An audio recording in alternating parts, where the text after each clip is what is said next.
Bueno, Rubén, explícanos como xorde a túa conta Grandío Classics e por que uniches os coches clásicos cos edificios históricos da cidade? Pois os coches clásicos xa se remonta fai bastantes anos. Esta conta xa tiña no ano 2019, subía fotos así dos coches meus, de algúns amigos, gustaba moito a fotografía. E un día decidín subir un vídeo cun contido de vehículos históricos e mezclaro con algunha canción así un pouquiño nostálxica dos anos 80.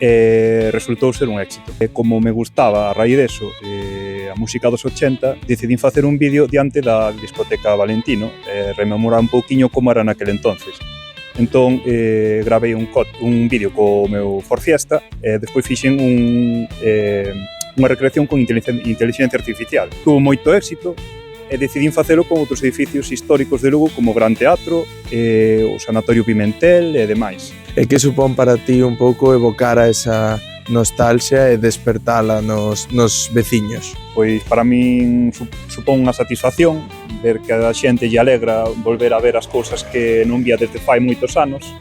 Bueno, anímame moito a seguir facendo estes vídeos e que os disfrute a xente. Sobre todo, gústame tamén que lle gusta a xente nova, que sinte moita curiosidade por ver como era o seu Lugo de antaño.